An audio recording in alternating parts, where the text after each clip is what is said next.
We're a little bit low on time.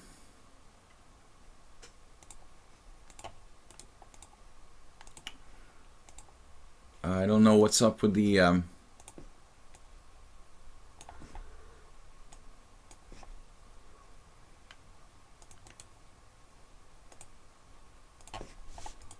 right, what do we got? Queen e6, strange move.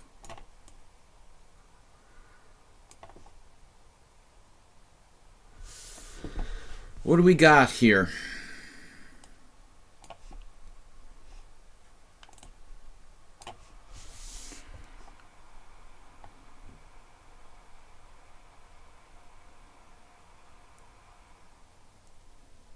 Both sides getting a little bit low on time. I'm just feeling like I'm lucky to be alive here.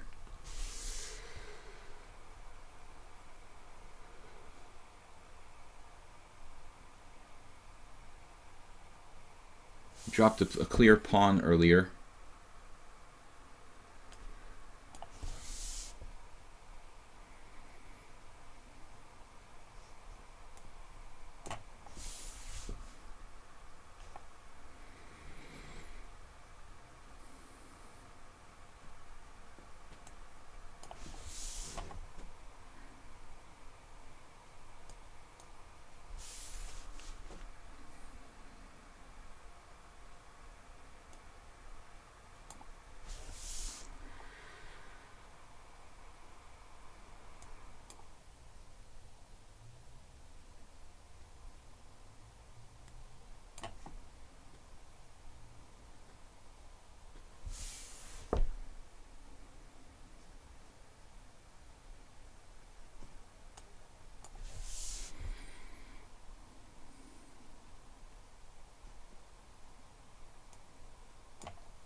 Okay, this is going to be tough.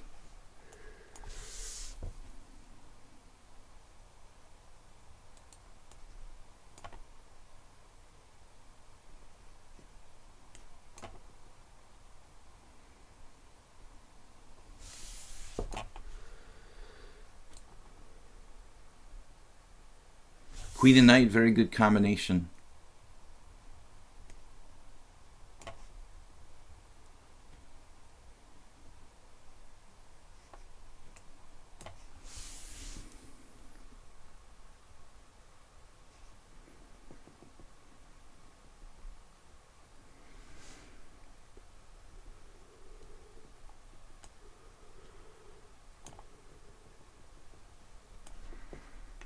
Oh no.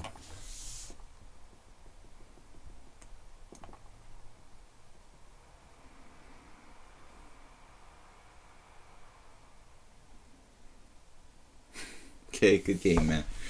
That was terrible. All right. That was terrible. We were both played badly in the time pressure. All right, no comments about this. This was like easily winning at the end, but we both played badly at the end. Time related. Good game. All right, next up, is the stream working? It's back and working. So we had to refresh the stream, had to restart it. I don't know, understand why. Anyway, it wasn't really a good game, Rabran. We tried though.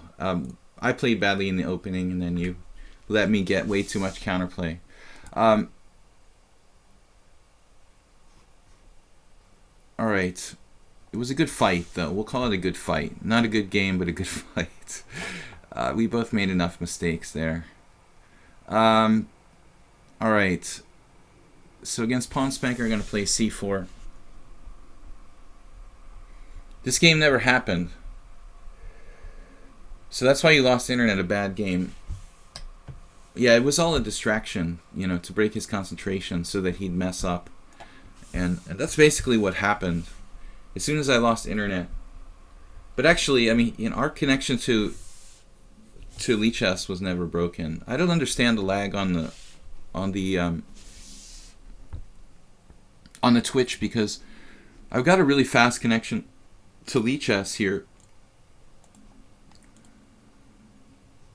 At least I did. A ping of 40 is not bad. So I don't really understand why I'm struggling so much with the stream. It was a tough game, yeah. It wasn't really perfectly played, but I guess that's what we get, you know, with 7 minutes. I have this queen on d5. I couldn't find a move at the end. I mean, it was very strange. I'm just freezing there, about to lose on time. Couldn't find a move. All right, so pawn spanker with the semi-Slav triangle. All right, we'll just play knight c3.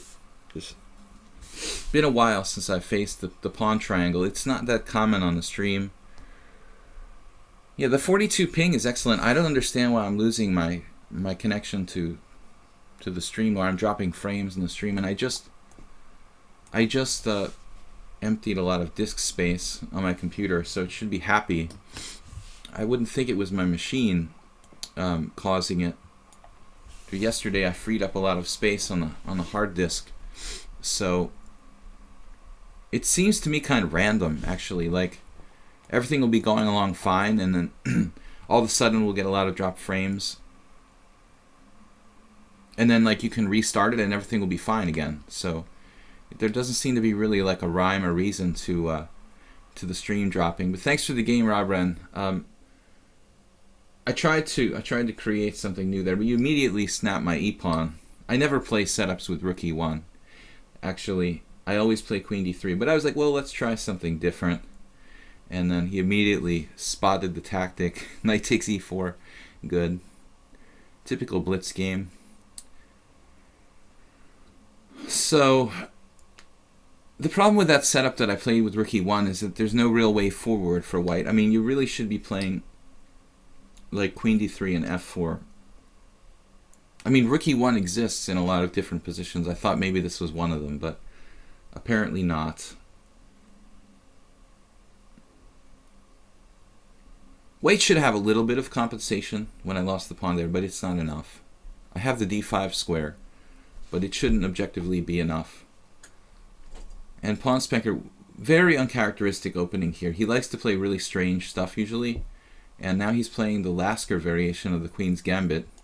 Probably the most solid opening conceivable for black. I think you have chess multiple personality disorder, pawn spanker. And we'll play rook c1. Now usually castles is often played, but I don't think that there's anything wrong with delaying castling. This is a line as well. I mean, come to think of it, e3, h6, bishop h4, castles, rook c1. No, this is standard.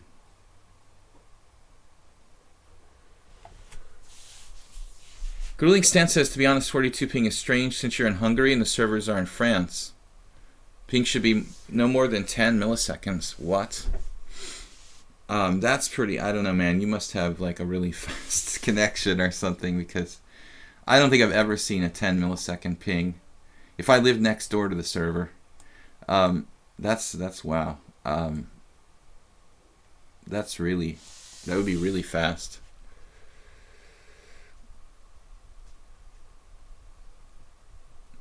Semi-Slav.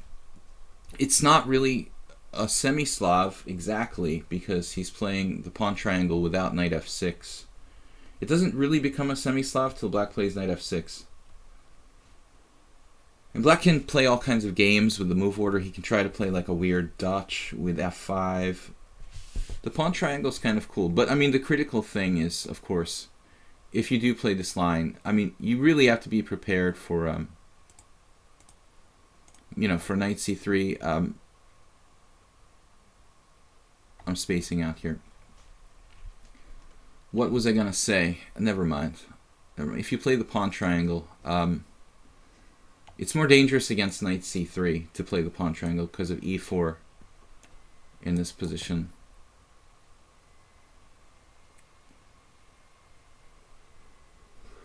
The Marshall, I think it's the Marshall Gambit. Is that another one of those Marshall Gambits positions? This is a weird move. Something is weird about this move order. Knight takes e4. Not really a standard move order for black. I guess I should play bishop d3. It will transpose some kind of normal line. Twitch should not stream all those commercials. Might free up some bandwidth.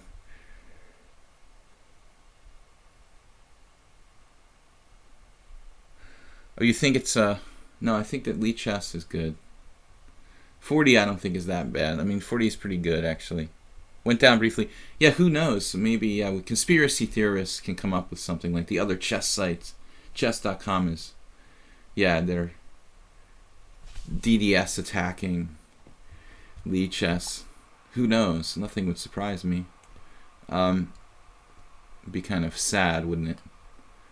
I'm not a real big fan of chess.com.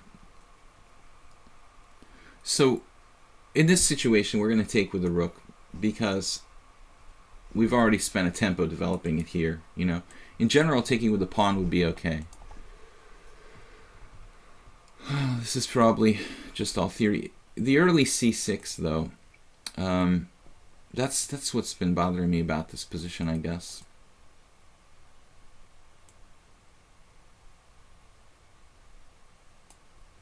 All the time we're talking about the Lasker variation, but it's not really a Lasker variation. He's played c6 very early, and that's why I've been thinking this is a strange position, but I'm too on drugs to really notice it.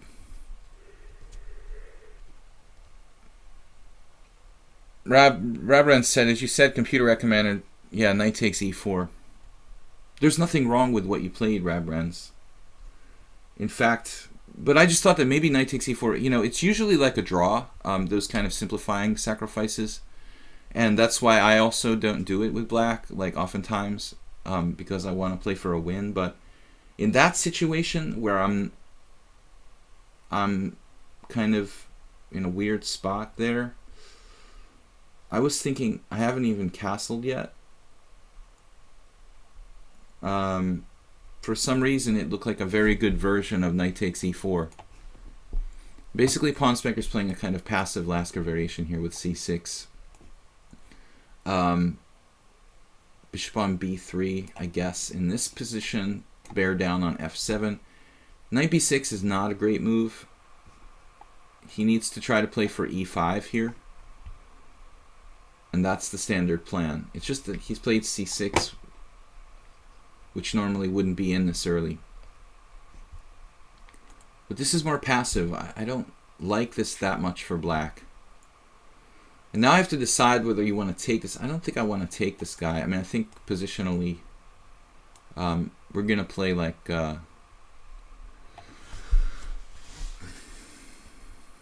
what would world champion Alekhine do, you know? You could take on d5, and play that ending with a good knight against quote-unquote bad bishop. But I don't think his bishop's all that bad. After bishop takes d5, e takes d. This is a pretty active bad bishop, so I don't think the position is all that bad for black. Although you might be able to do something in the ending with white. It seems better not to take it. How to reassess your chess. What do you think of the book? I didn't really read it. I've leafed through it. You know, I have a lot of students who've recommended it, and it has a very good reviews. And I've seen some chapters and parts. No, How to Reassess Your Chess is fine. I like Silman as a chess author. You know, he's written a lot, but he doesn't write garbage, and pretty constructive, well thought out material. So, yeah, I mean, I definitely would think that the Reassess Your Chess is good. I'm more down with, like, I'm old school, so I'm more down with, like, classics. The most instructive chess games ever played. That was featured in ChessBase by Sagar Shah this week. He did an article in ChessBase magazine about, or ChessBase Online. Like, I like these classic old school books. Chernev. Silman is kind of glossy and nice and has a pretty, like, layout, but I believe in the old school classic books more. But I think that if you're going to go with a modern book for beginners, you know, how to reassess your chess, it's highly recommended. So Pawn Spanker, you guys have to know, is a guy who likes to be in time pressure. He seems to enjoy getting in time pressure. He's really big on kind of faking you out and making you think that you're going to win, but he's very, very good with the increment, which is rare here. I mean, I'm used to playing with the increment, but not too many of my opponents seem to really excel with the increment, and I think that Pawn Spanker is one of those players who, you know, he seems to almost get in time pressure on purpose. Now he'll like call me wrong by what am I saying? Prove me wrong by like playing badly in the incremental time pressure here, but in general h5 is awful, of course. Normally he keeps his composure much better, although he's played some ridiculous games against me. Thinking about originally bishop b3, but I'm thinking about bishop c2 now. I'm not sure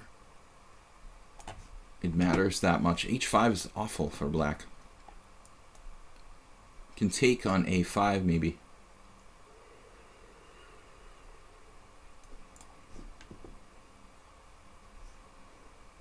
Difficult decision. I didn't want to break up my pawns. I can protect the pawn on b4 pretty well. So we'll just keep focus on this weak point. I had a lesson with the guy yesterday. He was asking me to define weak point, you know, and I thought, well, that's an interesting question. A lot of people use this terminology, weak point, but what exactly are we talking about? And I think, you know, like this is a typical weak point, like a backward pawn, you know, a kind of fixed target that's permanently weak by definition, right? Our main idea of defending b4 is rook c5.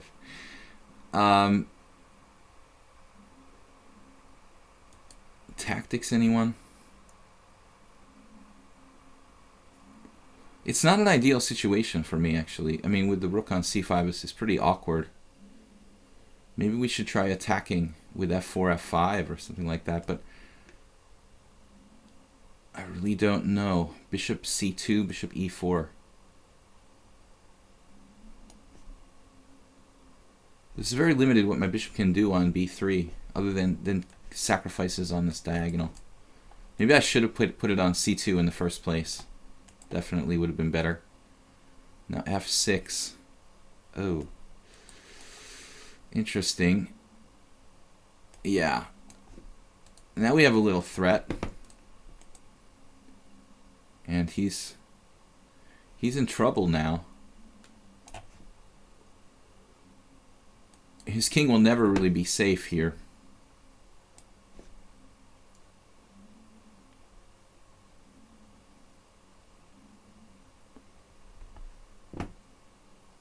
Very bad strategic problem.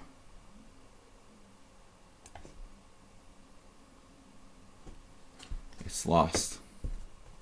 You had f5 there, Pawn Spanker. Maybe that would have been the best chance. There's no way black can survive this. All three pieces are in the attack, and all right. So chronic weakness on c6. You could have played for rook a8 and rook b4, rook a4 before, maybe with a little bit of counterplay against this pawn on b4. But generally speaking, Pawn Spanker, you're playing an inferior kind of Lasker defense there. Once you played c6, it's probably better not to go for that.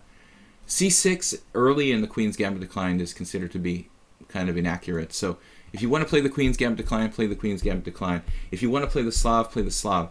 But you know, it's not really great to mix the two. You end up with just kind of passive Queen's Gambit Declined.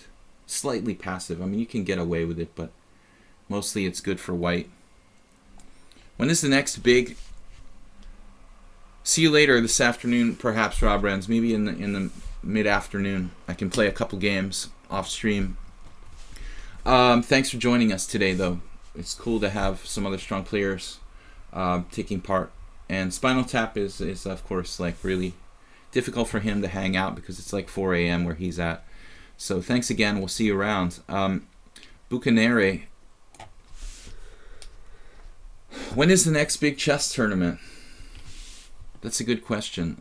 That's why I was looking. I don't really like ChessBase, very commercial, but that's one of the reasons I was checking the ChessBase website. Usually they have news about upcoming like big events and stuff. This is a funny move. This is a move that I played, like my first ever tournament game. I think, if I'm not mistaken, no, I think my first tournament game went, I was black and I played e6, knight c3, b6. Okay. Yeah, this is a rare move for black. We could transpose. If you play e6, you have my first ever tournament chess game, Bucanere. I tried to play the Queen's Indian against the Nimzo. This is something else, though. I don't know what this is called. I have seen this played. There was a game where Luc Van Velde lost to an American IM a few years ago in the strange opening. I don't know what it's called actually. Accelerated Queen's Indian. Cyrix, welcome. Andy Quibbler, what's up? What, isn't that exactly a semi-Slav? LOL. Well, no, he put his bishop on e7, you know. Of course it's a semi-Slav, but he shouldn't put the bishop on e7. It's a semi-Slav. The first 4 moves are fine. I'm just saying he shouldn't mix bishop e7 style Queen's Gambit. I'm glad that you said that, though, because it clarifies for everybody. Nothing wrong with playing e6 and c6. The problem is like you can't continue to develop in Queen's Gambit decline style with bishop e7. It's passive. You know, some players have tried to do it. I don't really like it. I think it's an inferior Queen's Gambit decline. There are some variations that are considered playable, but there are many better things you can play with black than c6, e6, bishop e7. It's just not great. Now black here has d5. That's the weird line that Van Velde lost with. That's interesting. I can't remember this guy's name. Maybe you know him, Andy Quibbler. There's like an IM who beat Van Velde a few years ago. Probably, maybe that was before your time. I don't know. But American guy, younger than me. I don't know the guy because he's not my generation, but I noticed not too many people play such an opening. I noticed the National Open, there was a game Van Velde lost maybe 6 or 7 years ago, 5 years ago, in this, before Van Velde got banned from the United States. He's like travel banned. Anyway, Queen c2, d6.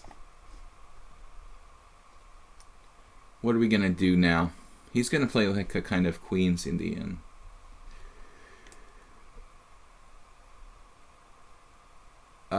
King's Indian, maybe? Hippopotamus.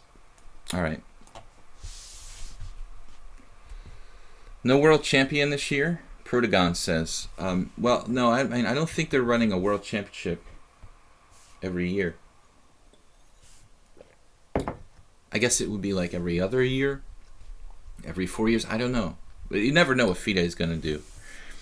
Why did he get banned? No, he mistakenly... this happened like 4 or 5 years ago. Maybe I'm exaggerating. Maybe it was only 3. It seemed like longer. Probably like 4 years ago. Van Velde like went to play some tournaments in the United States, and then he agreed to do some kind of chess camp or something like that. Some small work like on the side. And then when like the passport agents asked him about it, he was like all honest and stuff, and he just like told the truth that like, yeah, I'm gonna work while I'm there, you know. And then they're like, oh, you're gonna work while you're in the United States? Well, then we're gonna like, you know, deny you and like never let you back in. Because he like agreed to work when he was supposed to be like on a tourist visa or whatever. So it was a case of the guy just like being like really honest about some little job for like one, you know, chess camp or something. E4, Buchanera is back. I'm not sure. I mean, that's the gist of it. You know, I'm not sure exactly how it was. How it was they found out, or exactly the circumstances. But he basically can't get a visa for like 5 years or something.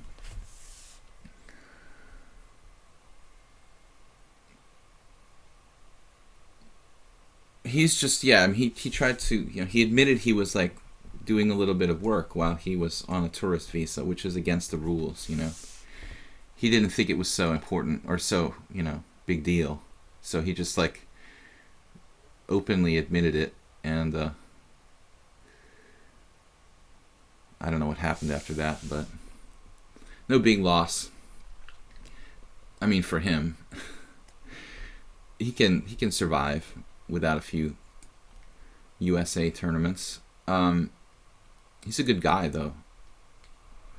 G6. Alright, we're just going to play, I guess, Alekhine style. He liked to develop with queen on c2, bishop d3. Here we're on a rock formation.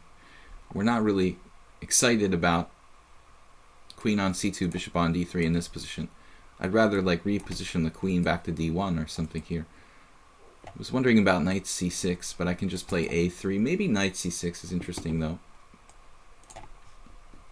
I don't have the ideal setup, really. Better to play like f4, knight f3, queen e2.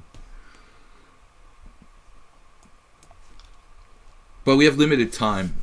It's kind of like a, it's almost a hippo. Dominorbi.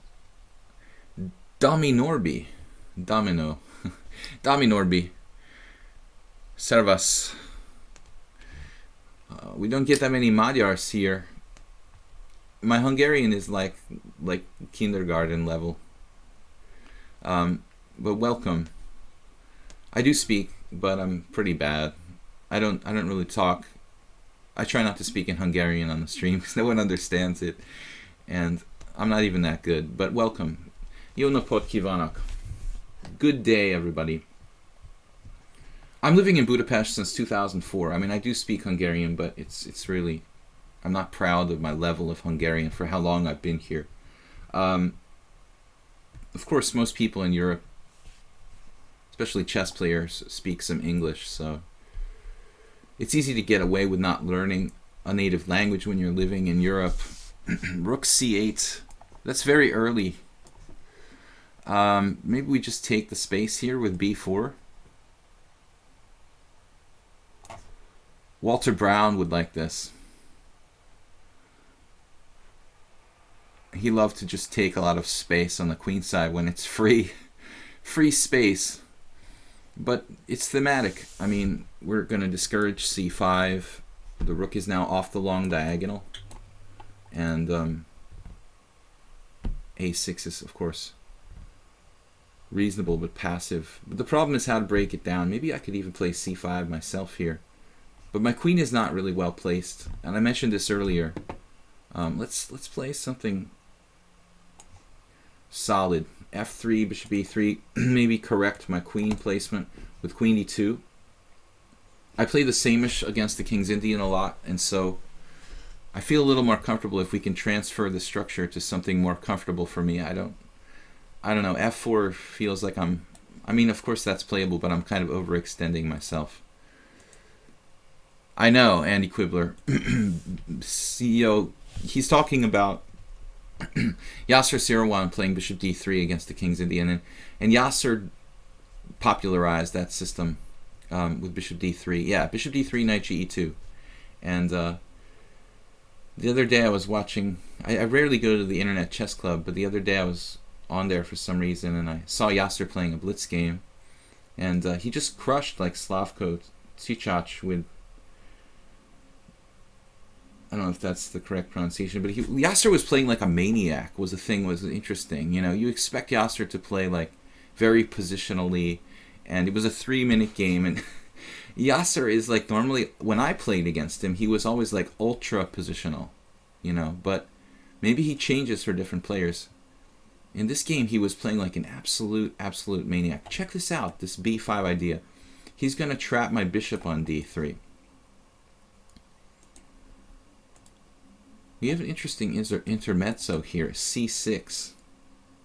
Looks kind of crazy, but if I take on b5, he plays c4, trapping my bishop. If I take on d6, he plays b takes c. No, that's okay for me. Well, let's say he just takes back on d6. Then what am I going to do? Yeah, I mean, actually, math. The math adds up here, just to taking. It's a little too fancy to take, or to play c6. I could just play pawn takes pawn. His bishop's hanging along the b file. So Yasser, anyway, just watching him yesterday, I think it was. I watched one game. Basically, I play mostly here on lichess, but occasionally on other sites, and I just happened to see Yasser playing, and he was just absolutely playing like a maniac, like absolutely opposite what you would expect from Yasser Seirawan. But it was working. He was like crushing a strong player in blitz, 3-minute blitz. Every time I play with Yasser in blitz, though, it's felt like I was playing this usually completely ultra positional. Maybe he plays differently against different players. I wouldn't be surprised. He's pretty smart. He would know how to adapt his style to different kind of players. The only good GM from England is Adams, according to Ben Feingold. The World According to Ben Feingold. That's a book I haven't read yet. I don't know Ben that well. But, I mean, this is obviously something that, you know, was a statement probably taken out of context, DST. There are a lot of strong players from England. I think Ben identifies with Adams like myself because he's like of the same generation. You know, I don't think that Ben would really be that familiar with the younger players. Adams is a god, man. I mean, Adams is one of my heroes as a chess player. I think he's deeper than you could probably. You could turn Ben's statement to say that Adams is the best. Not the only good one would be. I'm not just trying to be politically correct. I mean, I'm trying to be. And it also sounds like a statement of someone who doesn't like Nigel Short. Because Nigel's also a very strong player. He was always in the shadow of Adams, though. I mean, Adams is probably a greater player in terms of understanding. I mean, I like Adams better. But I'm not sure where this came from, though, DST. It seems kind of like a random statement.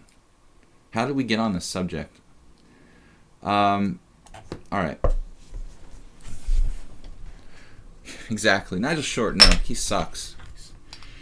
I think a lot of people don't like Nigel Short, so that sort of jades their view of his play. But he's a much different player. I mean, I like Adams better. I think I like his style better. So he's definitely one of the best positional players. He's multifaceted too. He can play very well tactically too. He plays the Marshall Gambit. I mean, but his understanding of positional chess is extremely deep. Okay, Buchineri is very practical.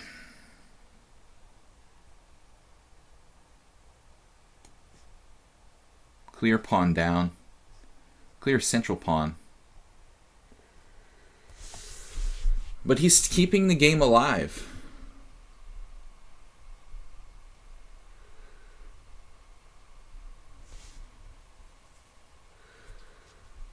Andy Quibbler, I can't agree with that comment, man.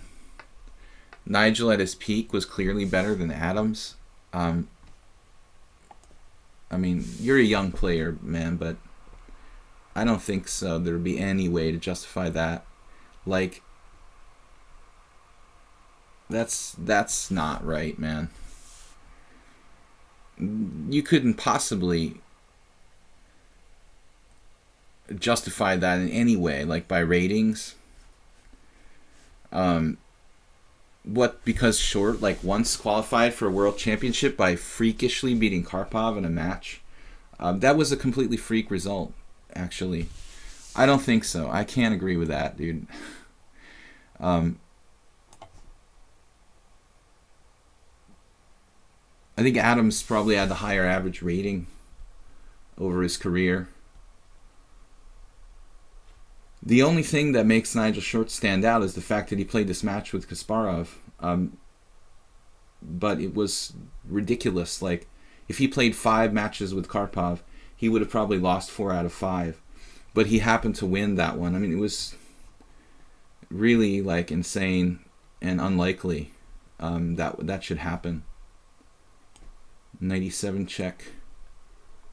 I'm a bigger fan of Adams, and I try to be fair to Short, but I don't think he's as great a player as Adams. Maybe it's close. Maybe it's too close to call, but I don't think you can clearly say the opposite. I would definitely not agree that Short was clearly better than Adams. I think that people they lose their objectivity because they like one player's style more than the other.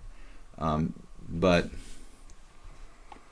as far as time in the top 10 or something like that, it's probably not even close. No, dude, you don't understand the circumstances there. Like, he never should have even been playing Kasparov. Karpov was way stronger than Short at that time. He lost a game in the Budapest Gambit. It was like a joke. For Karpov to lose against the Budapest Gambit, Short basically got lucky. I mean, if they had played 5 matches, it would have been at least 3-2 in Karpov's favor.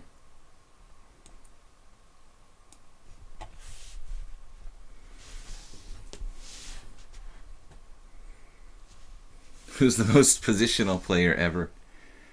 Well, Morphy had a good respect for positional chess. He wasn't like a maniac. He was very fundamental.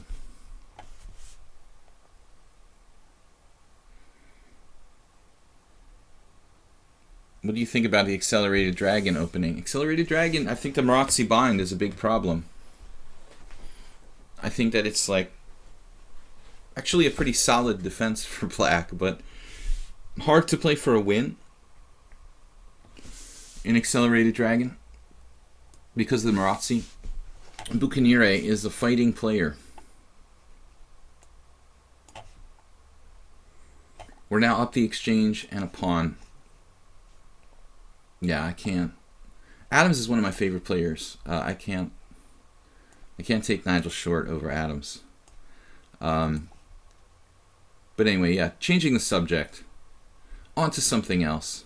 Okay, this is not good. Clear piece down now. Alright guys, we're streaming for about another hour here. And let's get rid of this dangerous bishop. But Nigel Short would definitely agree with you, Andy Quibbler. I'm almost certain of that fact is almost beyond dispute. If there's one thing we can be sure of, Nigel would agree that Nigel's better than Michael Adams.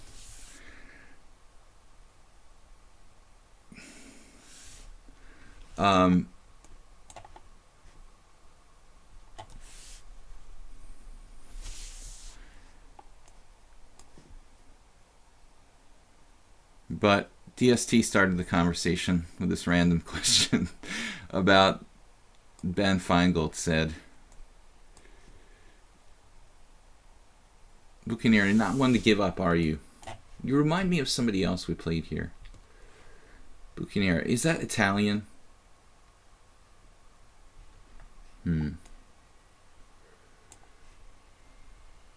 Is that an Italian spelling? It has to be, right? We don't know where Bucaniere is from. He reminds me of someone else that used to play on the stream. Alright. Million Miles Away, Honda Accord. Unfortunately, we lost FIDE Master. We lost FIDE Master iRush. Million Miles Away. As long as you've got a few games played, I'm willing to play. Guys, we have a stream every Monday to Friday here, 10 to 12:30 CET. That's Greenwich Mean Time +1. And good to see some d4. We don't get enough d4. I need more practice. Actually, my openings against d4 have always been weaker than e4 because of that reason. I think that more people play e4 than d4, and therefore I have less training against d4. But we have a stream Monday to Friday. Wednesday is Weird Wednesday. Yesterday we played some unusual openings. I like to mix it up, play different stuff. Million Miles Away playing the Verisov. Yesterday we had a... You can always get the Black Mardimer. I've looked at f3. Then I think c5 is strong. Knight f3, bishop f4. This is old school. Bishop f4, like typical variation in the 1890s, probably. Yeah, some players don't resign till the bitter end, but they have probably a good reason for that. Many of their opponents, they're at the level where many of their opponents can't convert, like an extra piece up.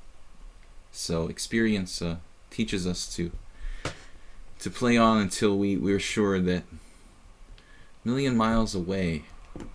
All right. Yeah,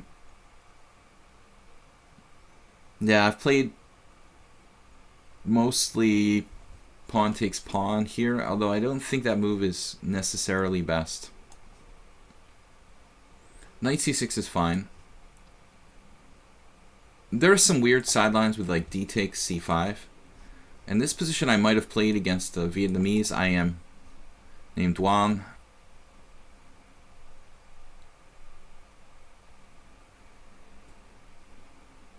Pretty sure this is the position I had against him. I lost once. e6. It's a reverse. It's a kind of reverse Chigorin. Not particularly exciting. Actually, Million Miles Away, you're repeating exactly a game I had with this guy who was playing here. Now he disappeared. Like last month. I Am Destroyer. I think he played this exact same thing. It's more common to play bishop takes f6 here. G takes, or mostly G takes f6, followed by Queen h5, if I'm not mistaken. I don't know if you can do it in that position.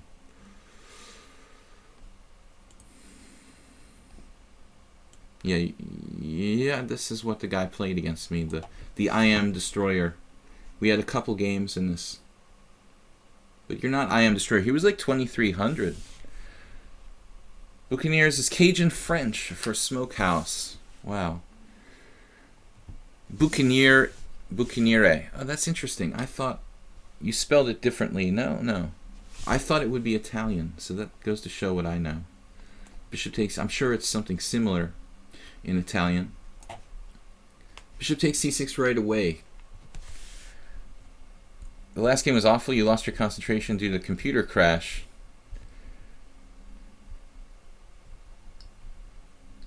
I personally like the super duper ultra accelerated mega giraffe opening. How about the hyper version of accelerated dragon? I played it a lot, and I like the variations with queen takes d4 because they're very dynamic and fun. And someone just made the point that the only difference is that there's those lines. But I always found those variations to be extra fun for black. So it's up to you, you know. There's no real concrete advantage. I mean, another major reason to play g6 on move 2, if you play the accelerated dragon, is to avoid the Rasalimo, okay? That's probably like the #1 benefit of playing the Sicilian with 2 g6 rather than knight c6, because tons of people play the Rasalimo with bishop b5. So avoiding bishop b5 and those positional sort of games is very, generally speaking, a good idea. Okay, so knight e5.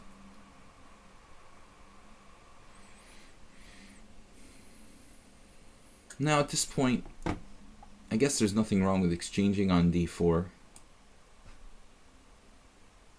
There could be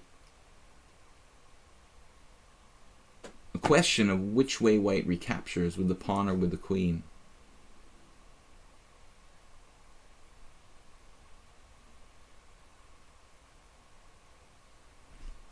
I never played this opponent. Took with the pawn. Queen takes is a little safer, I think, for white. You know, not as risky to change the pawn structure. This is a little bit of a safer structure for white, I guess. But he doesn't have a secure control of the center. It's fine. Either recapture is fine, I would think. And well, maybe I'm better off delaying that capture on d4. I don't know. I feel like I'm playing Aaron Nimzovich here. Chigorin himself with this knights and focusing on the dark squares. But black is extremely solid in this position. It's not very exciting. Could you recommend some kind of calculation training? Wow. Well, when you're talking about calculation training, you know, I mean, we have to assume that you're talking about more than tactics problems.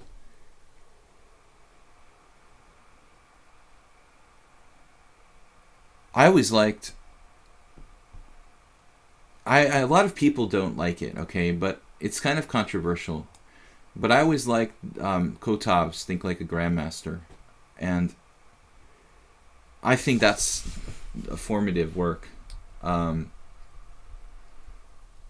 A lot of people don't like it. They think that this concept of trees is too difficult to work with. But I think it's a very, very good book to work with.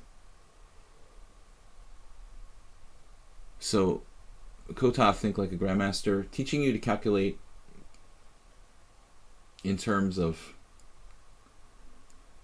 trees of variations. A Million Miles Away doesn't seem to make too many pawn moves. Very efficient development. It's a good thing he doesn't have a white squared bishop right about now on d3, because I would be getting basically checkmated.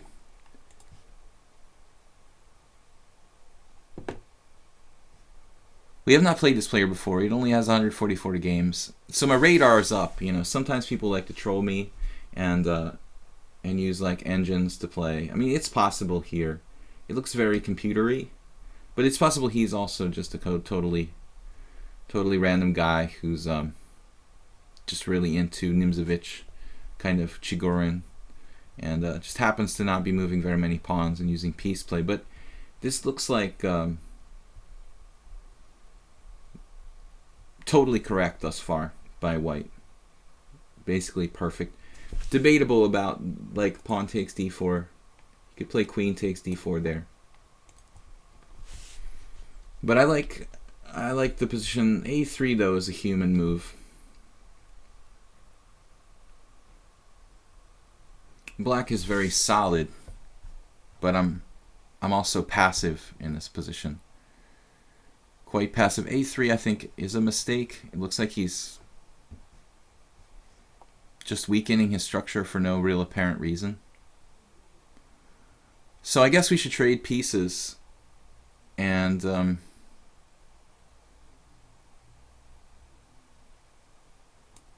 try to equalize before we play for a win. It's not very fun though. I think Varouge and Jacobian, if Andy Quibbler, if you're familiar with St. Louis, now he's living out there, or does he just go to visit there? Is Varouge living in St. Louis? Actually, this was an oversight by white. Actually, what could he do? No, not an oversight. He can't take on d7. Yeah, he can take on d7, right? No, take on d7, bishop takes g5, take on f8. Yeah, I'm losing the exchange there. So why not take on d7 first? The only reason I mentioned Varouge and Jacobian, I know he's done a lot of videos for like the St. Louis Chess Club, And this position looks like a position he would love, like bad bishop on c6, French type thing. He really likes that. Anyway, bishop takes e7. I thought I made a move here. I meant to play knight takes e5. So the Varusian type position where you have this bad bishop, but it's actually probably better for black. He lives in Kansas. Oh man, Kansas. That's interesting. What a place for a chess player to live. I guess he's got his setup there. There was a Russian guy who was organizing tournaments in Kansas. I think he was Russian. I don't remember his name. I did play out there once. Maybe that guy's still involved, because that was before. No, I think Varusian may have been already in the United States. Actually, it was around 2000, maybe 99. Kansas. So this kind of position, it's not really fun for black, but I think like this is a weakness. The c file is a weakness. The pawn on e5 is a little bit sketchy. So not a fun position really, but I think that black is better. If anybody's better, black's better. But you have to kind of be a French player to like this kind of position for black.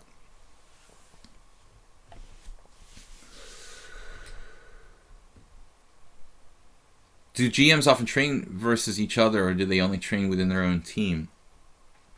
Well, I don't know what you mean by teams. I mean,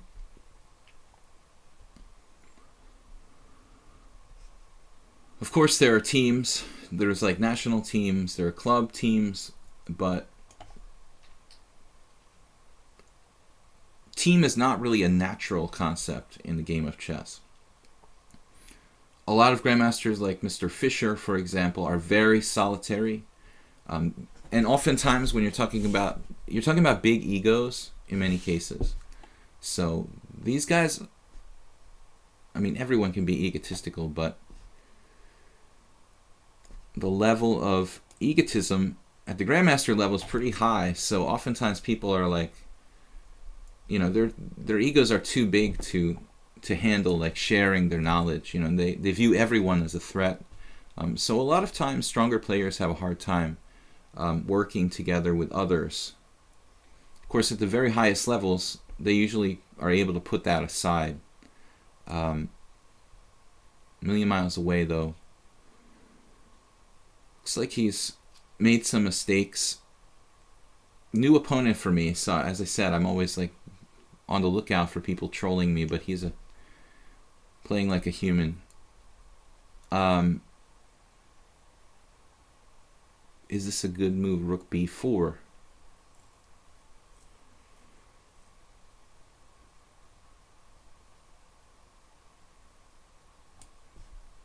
We've got the ability to go over here sometimes. We need to improve our position. Bringing the king into the game is an issue. And there's always the debatable question of playing f6. Nimzovich talks about, you know, the e5 blockade in this kind of position. If he could recapture with a piece, he'd have a really good blockade, but it looks like black's position is very dynamic. This bishop can become very strong. I played b3 now. f6, though, probably worth considering at this point.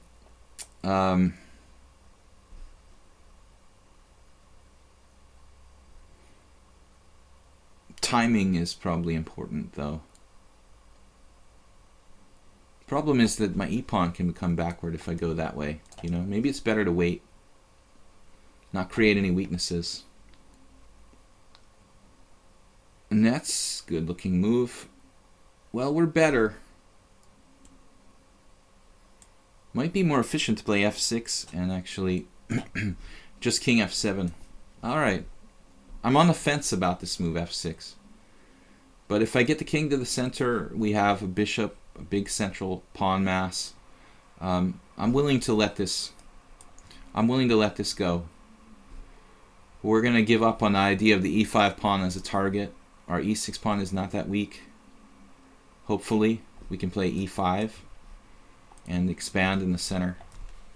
But a million miles away, he played solidly. We're still not winning.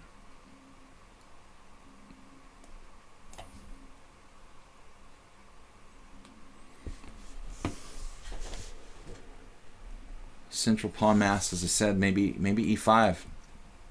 Looks very natural to me here. Black is better. Hardly winning, but better. Repositioning. I don't want him coming to f5. I don't want to give him a really good outpost. This looks like a good moment to...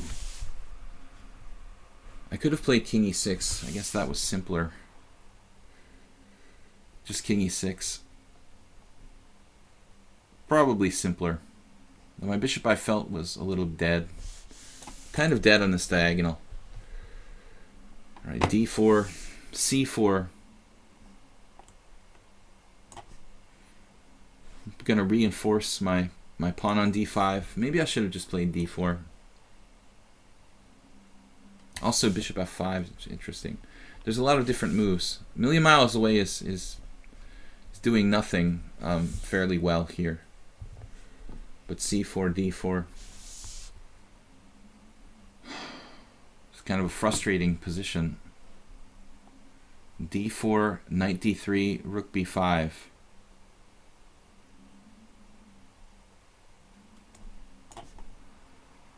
To calculate, you know, otherwise I have to be careful how I advance my pawns, otherwise I can get blockaded. You know, this is a very key move for me, c4 here.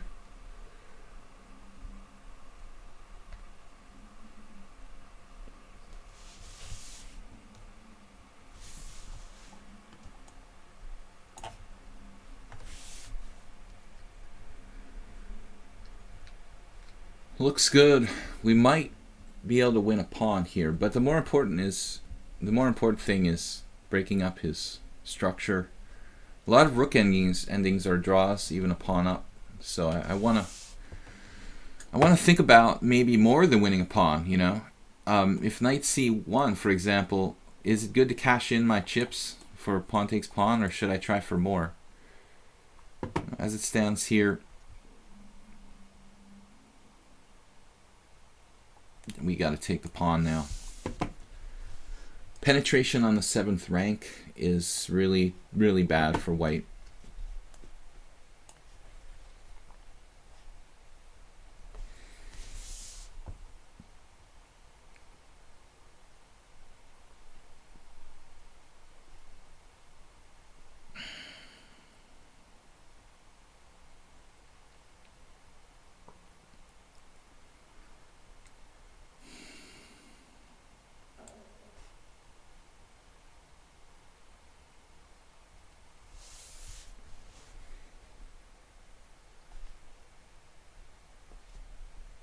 Looks like I made a mistake.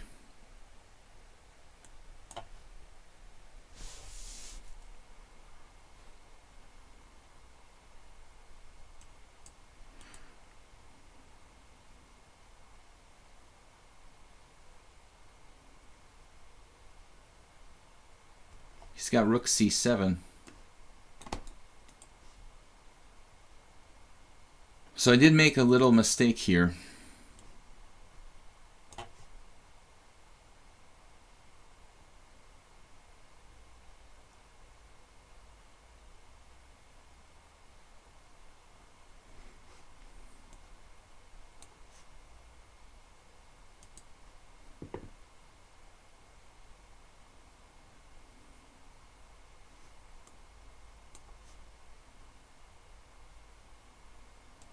Million miles away, kind of scary player. What a move that is.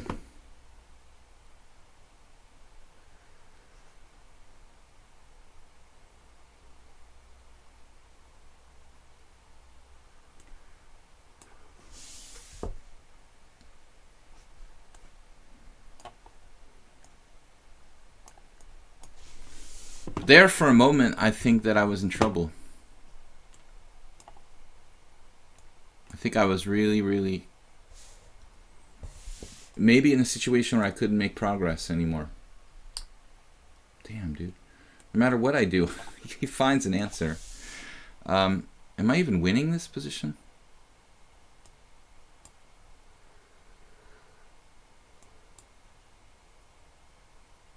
Now there, f4 was like the only chance.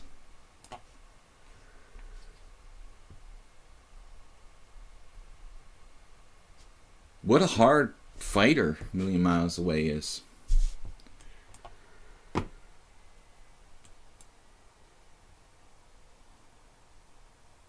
But I managed to screw it up. I was basically at the verge of not winning anymore. And now he's playing it out. I'll give you my queen, okay? Stop that last pawn. We'll make another one. Fortunately, we have an extra.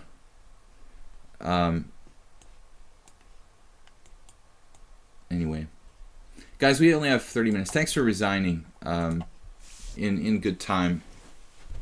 So Honda Accord, I hope you have like 50 games. Otherwise, I made a mistake here. 20 games. Honda Accord, I'm gonna have to abort because I do require everybody to have like around 50 games. So sorry about that. Come back tomorrow with more games. You missed mate instead of swapping rooks. F5 was mate. What? F5 was mate. My king wasn't on D6. How could I have gotten mate? Like I didn't have the E5 pawn protected, I thought. I don't think F5 was mate. Are you sure? What was protecting my E5 pawn, DST? If we're talking about the same position. I don't believe I missed mate in one. I guess DST, you're the only one who said I missed mate. Is that true? The French defense, I forgot. All right. Here we go again. We got a lot of closed games in the stream. DST, I thought my king wasn't on D6. Was my king on D6 finally at the end and I had mate? Oh my god. That's very possible. I've been known to miss mate occasionally. So he like self-mated himself with knight d3 right at the end, or what? What was it? Possible. Yeah, I believe you. If you say so, I'm sure that you can see a mate in one. I just didn't want to accept it.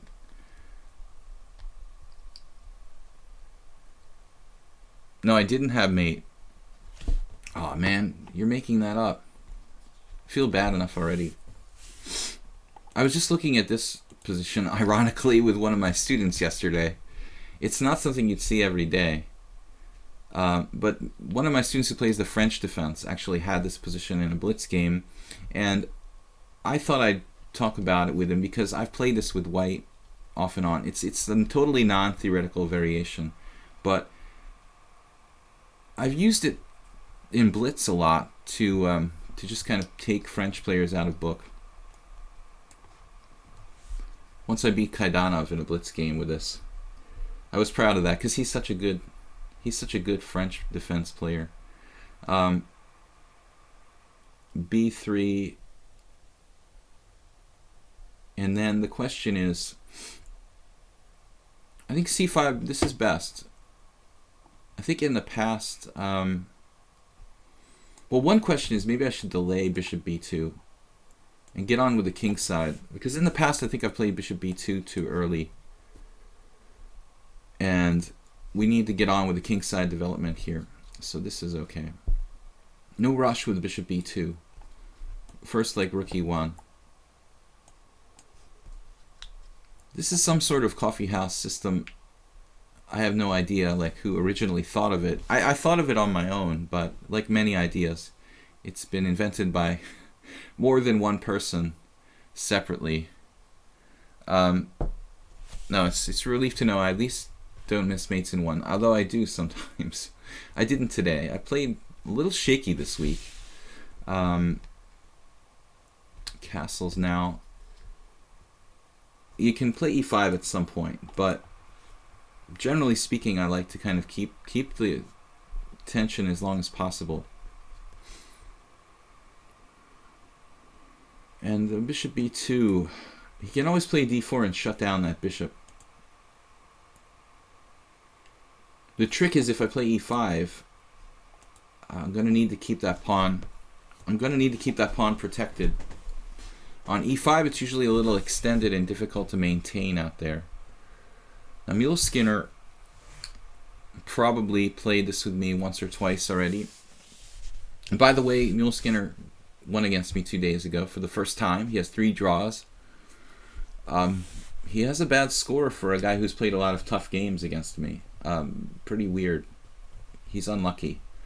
I don't know. I mean, it seems like many times he had a good or almost a winning position, but he couldn't convert. But the other day, I got in really bad time pressure, and I was better, but I just didn't have time to see the best move, which was a really dynamic sacrifice of a pawn on f2, and I didn't have time to find it in. And I saw it as soon as I made my move, but in not playing it, I gave Mule Skinner a pretty sizable advantage, and then I just lost on time. I was so, like, basically disappointed with my position. Do we have e5 here? Pawn takes c3, pawn takes f6, pawn takes b2, pawn takes e7. You know, I have played that kind of line in blitz before, but I'm afraid that it's just too dry. e5, d takes c, pawn takes f6, bishop takes f6 kind of kills it. Bishop takes c3, bishop takes c3, pawn takes c3, and black is not worse there by much anyway. If nothing else, I can play that though. Worst case scenario, I think I should probably play knight b1 here. The problem is he has knight b4. Knight b1. Yeah. Knight e2, he has knight b4. And then I don't really like that structure.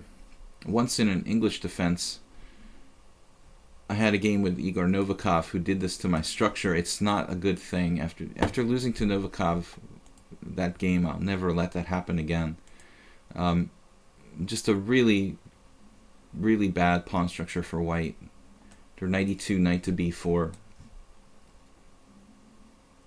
Don't try that at home. I wonder if I could play like knight e2, knight b4, bishop c4. Kind of crazy.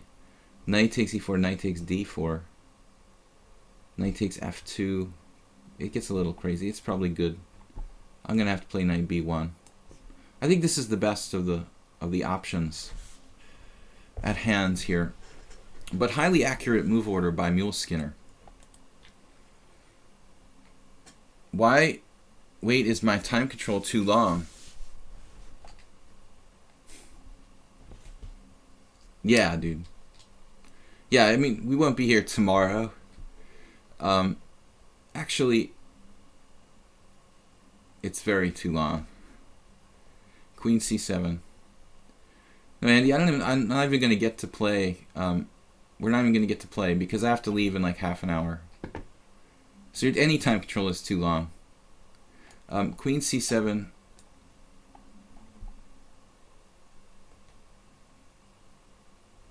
Now maybe c3.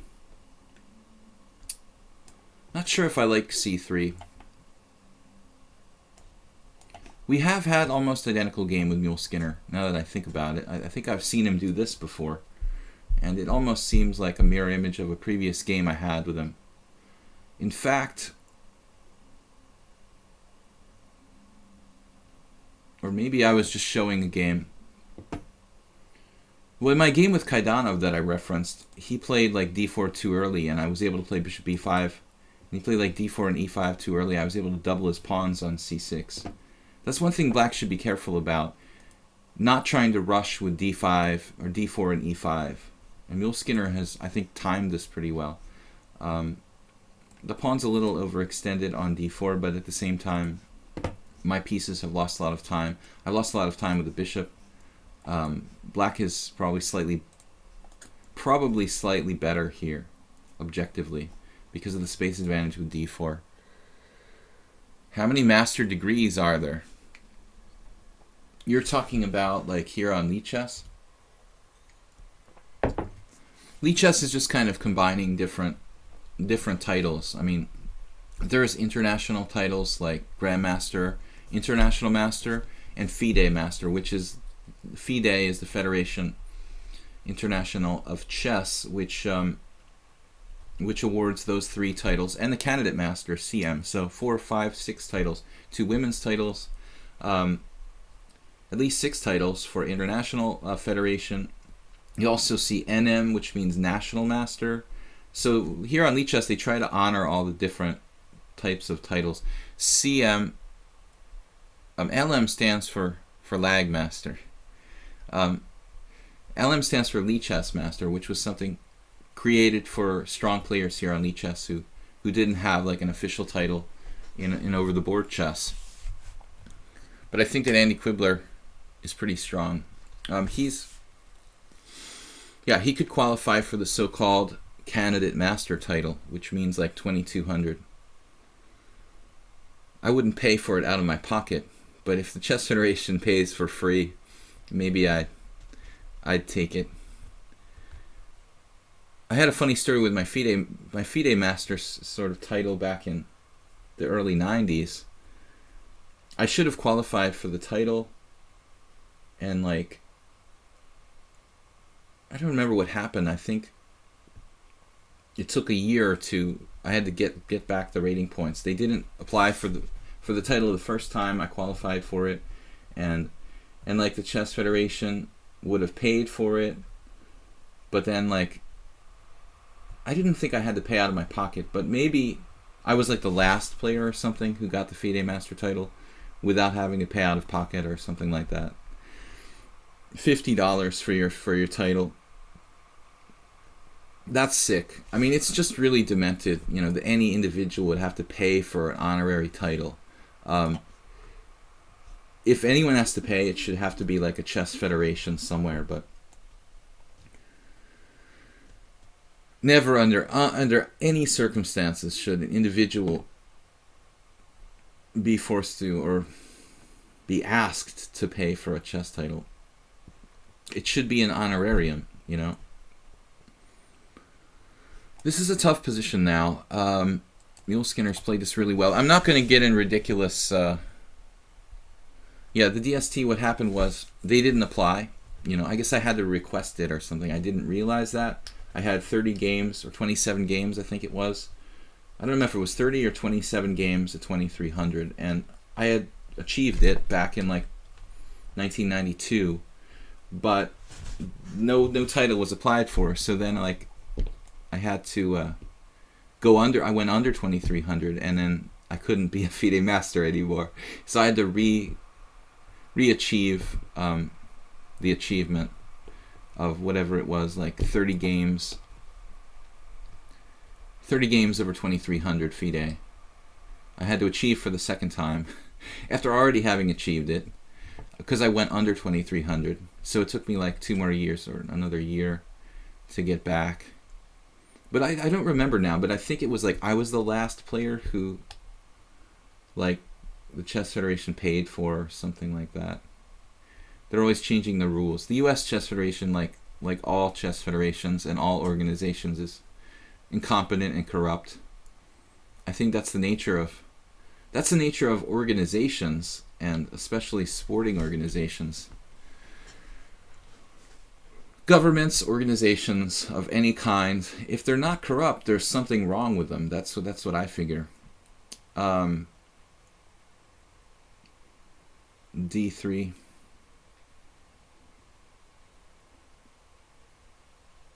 D3. Yeah, I needed to protect this pawn. Mule Skinner, man. I mean, do you think that's really a good move here? You're getting a little carried away. I mean, your queen position looks very artificial outside your pawn chain on f4. This. I wasn't born yesterday.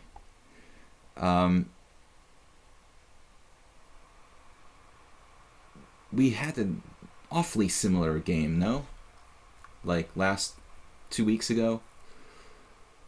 Right. I've got bishop c1. Anyway, I was planning on doing this. It's like a hippo. You have to like sometimes close the center, and then the more advanced players will understand what I'm talking about. And the hippo is like this double fianchetto type of formation. Good idea from Mule Skinner. Man, dude's interesting player. So I'm turning it into a King's Indian. Guys, I have time for 2 more games, but that's the maximum. Maybe just 1, actually. We're going to see. I run out of time at 12:30. Mule Skinner with the 95. I thought f5 is the real idea here. So, I mean, to try to make something out of your white squared bishop would be ideal. As long as you can't go knight g4 into e3 on me, I'm feeling okay about my position. It's just a weird King's Indian, more or less. Looks like white's okay, black's okay. Nobody has a big attack on the other guy. It's more or less kind of a standoff. And I could play e5.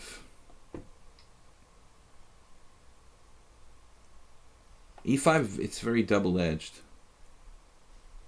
So we should go for it. If you have more time than the other guy, maybe it's the right idea to complicate. But I guess a lot of factors go into that kind of decision. You know, how strong are you relative to the other player? It's not like one size fits all. Finally, Mule Skinner makes like a positional mistake. Plays a6, allowing me to fix his pawn on b7, which is like a typical Nimzo Indian, Queen's Indian, King's Indian kind of theme. Now, knight outposts, various knight outposts to choose from. I think the central outpost looks better. Though there was something to be said for knight c4.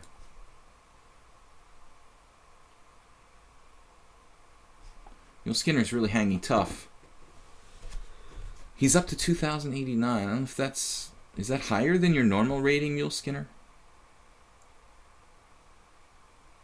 I don't recall now what his typical rating level is. But I'm on guard now that he beat me this last game. And the thing was, he seemed to play faster. Maybe he's getting faster. That's what's making him more dangerous. Because in the past he has had sort of problems with time, but it feels like he's addressed his time issues. I'm not sure how I can break through here. I mean, the position is so locked that even if I'm better, I'm looking pretty hard to break through. Wow, f6.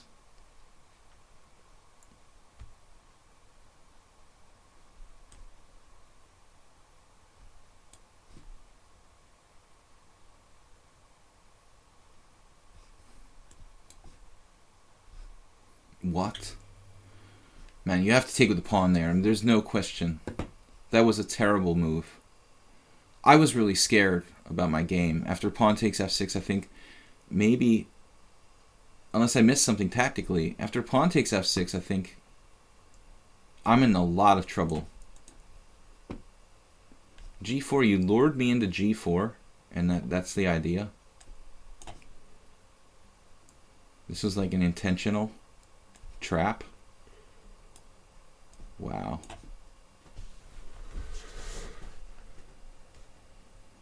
It looks like Mule Skinner intentionally tricked me. He's playing faster and faster. Wow, dude.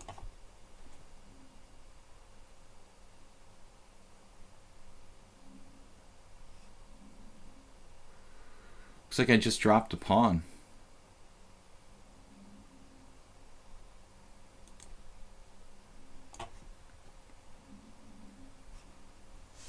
Why did you do that? You had knight takes e2 there.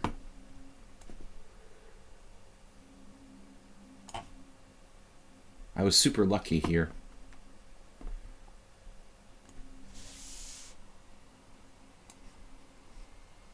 Just when Mule Skinner was winning, he moved too quickly. Whew, that was close, guys. It's a trap, dude. It was a trap. He trapped me. He lured me forward with g4, like thinking I'm crushing him, you know. 97, very good move. But here I shouldn't play g4. He just goes back. That was ingenious. Back to g6. Like he didn't have too many choices. But man, if you play pawn takes pawn there, I think that black just stands better. Because you're threatening f5. I'm thinking black is better after g takes f. Okay, guys, last game for today.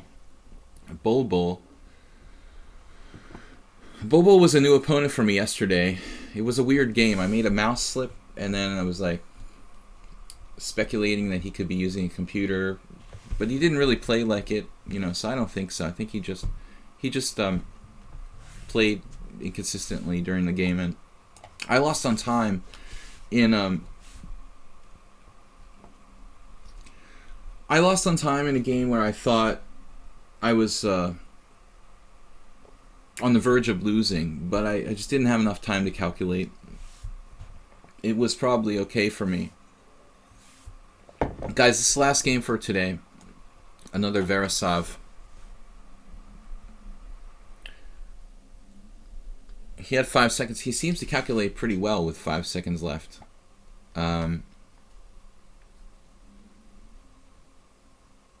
But he missed knight takes e2 check intermezzo when he's winning a pawn, of course. I mean, but I didn't have anything better, it looked like. I just went into it because I saw, like, there is no other better move. So Mule Skinner can just win a pawn with knight takes e2 intermezzo check, and I'm close to lost, probably. Anyway. Bulbul. He didn't have a winning position yesterday. I just lost on time. But he plays badly in the opening. And that's what freaked me out about the game with him yesterday, was like his play in the opening was very bad, and then like his play consequently was very, very good. That's very inconsistent. I mean, normally if a player is really horrible in the opening, they're not skilled enough to play extremely well in other aspects of the game. But it seemed like with Bulbul, this is awful, like a3, b4. Similar kind of opening yesterday where he played quite badly, but quickly, and then like well at the end. I was a little freaked out by it. I had a lesson with, I'm always saying this lately, but it's funny. I mean, I had a lesson with a student recently who did something like this in one of his games, and we were just talking about it the other day. It's terrible. I mean, I can play like knight b6 into c4, and there's a very, very bad weakness in the structure for white. So, not recommended to do this. You know, b4 doesn't really have a lot of benefits, but it has a huge weakness for white at c4. Still, though, his position is so solid. This is probably a bad move for me, but I wanted to kind of clarify the situation. Play simple and positionally. I did eliminate his bad piece on c3, though. You know, that's not really not really optimal for black, you know, to do that, to trade off his piece there. But now queen d2.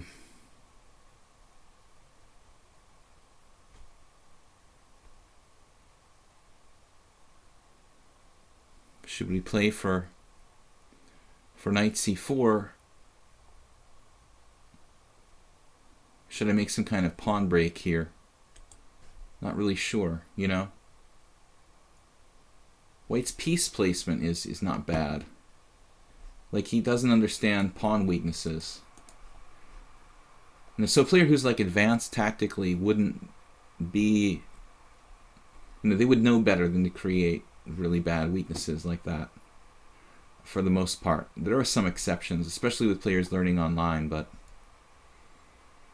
I was surprised yesterday by this guy.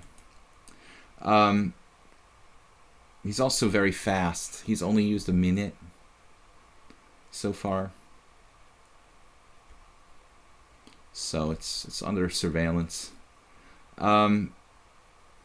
Clamp down on my breaks. And look at this. I'm speaking Hungarian for a second.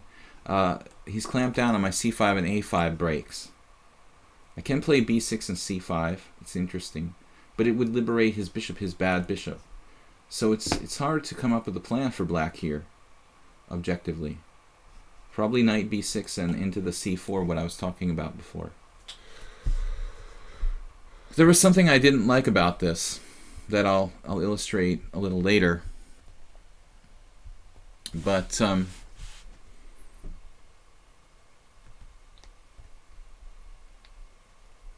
we have one static weakness for white basically in this position.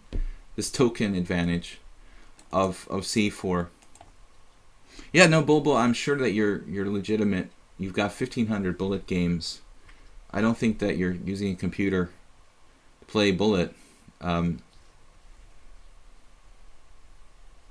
But your style is highly unusual, I would say. Highly unusual for a player to be that advanced and make those kind of mistakes that you make.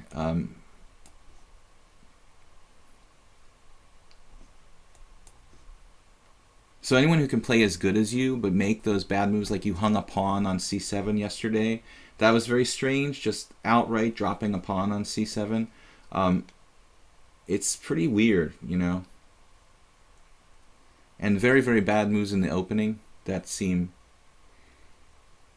incomprehensible to an advanced chess player. So that's why there's some suspicion on my part. Not really consistent, you know. Queen e2 kind of shows a lack of understanding. Andy Quibbler, you know, Queen e2 is sort of debatable, dude, because it does improve his queen. It's actually shutting down the a5. It's shutting down, it's developing a piece. It's not optimal, you know. Obviously the queen would look better on d3, but I don't think that Queen e2 is so bad, actually.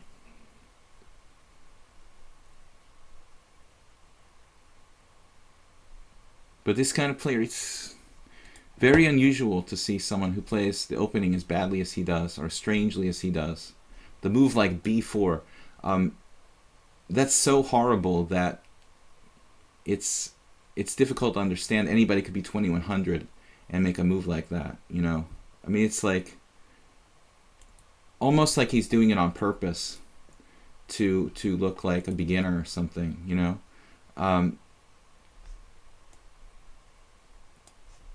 Black isn't even better here. He's played virtually perfectly except for the move like b4 and a3.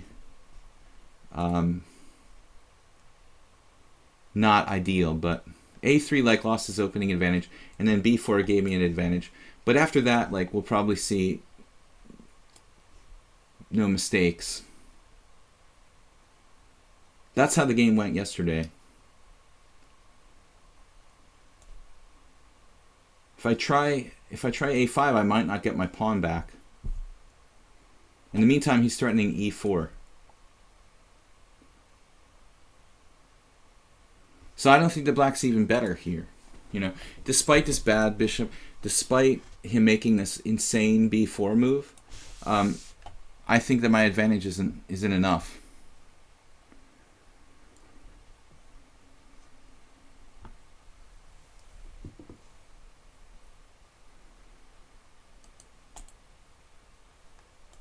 I'm just going to try to play solidly and sort of hold on. See if I can manage that. Because I don't think I have any advantage here. I think my only chance is to try to kind of fight for a draw. King g1, though. That's a strange move. But I don't want to get overconfident. It's not a bad move, actually. In itself, it seems like unnecessary at this point, but e4. I don't expect white to make too many mistakes.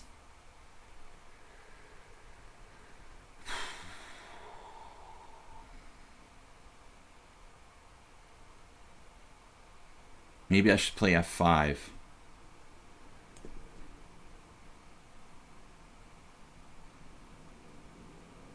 Sort of double-edged and risky. If I was playing a computer, I would never play f5, for example. I would just try to keep the position as safe and solid as possible.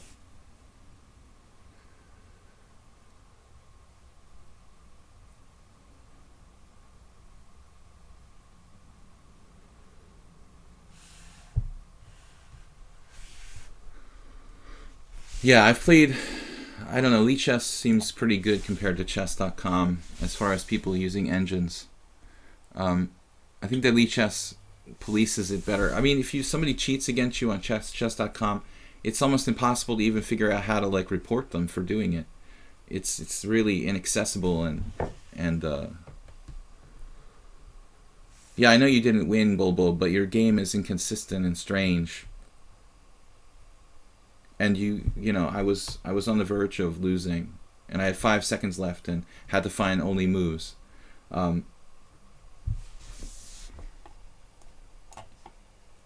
If I can get a draw, I'll probably be content.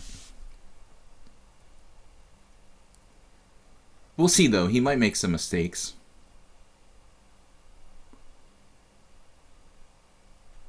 But so far, I'm very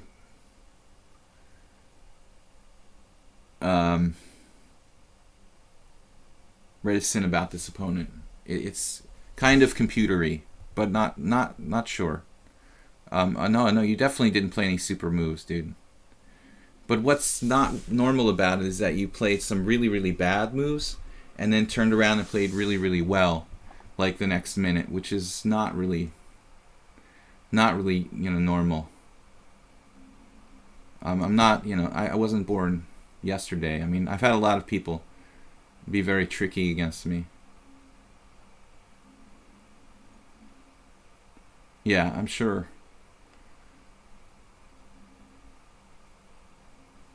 Now the question is how to win this pawn back.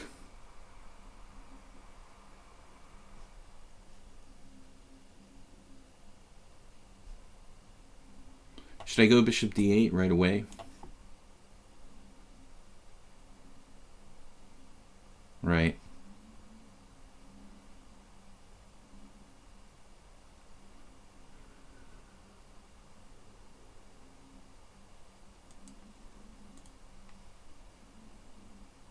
Now I'm probably losing to it. Queen a7, he has a move there. What to fight for a draw. I'm pretty sure I'm right about this.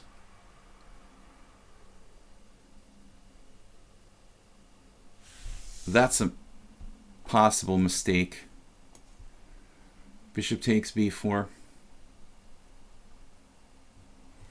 My flag's something weird about this player. Very computery, but I can't prove it. It's a computer. It's not really right. Yeah. All right, dude. I think I'm pretty content with a draw here. Queen b6.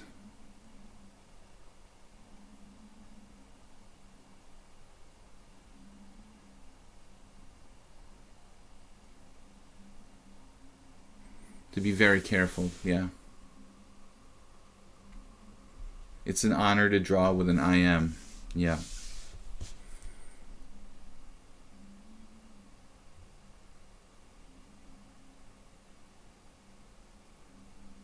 Black has to be very careful here not to lose. Have weaknesses on c6, e6.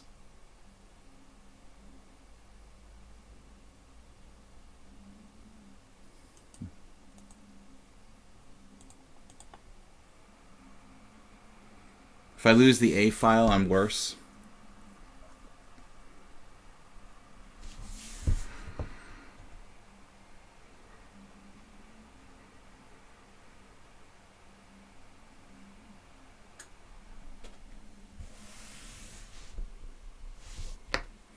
You take this one.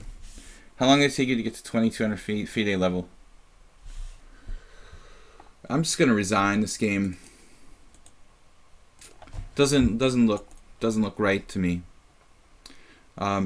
Just a feeling I have. Yeah. I guess I'm equal here, but I thought I was worse.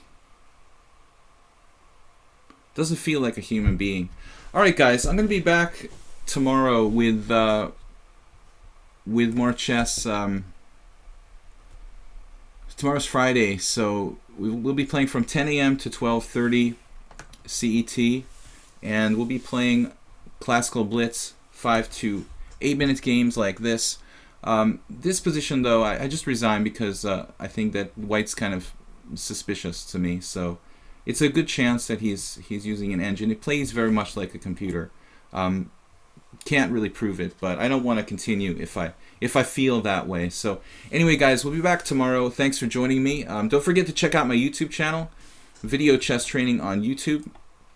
And also I want to thank everyone who's donated and supported the stream via PayPal. Much appreciated. We missed our moderator today, so I can't say thanks to him. Anyway, thanks to Rabran and the strong players who were here earlier, Spinal Tap Chess, and also, what was the guy from Australia? The FIDE Master from Australia. I can't remember his name. So Andy Quibbler, yeah, I'm sorry we didn't get to play, dude. You're welcome to come back tomorrow or whenever. You're always welcome here on the stream.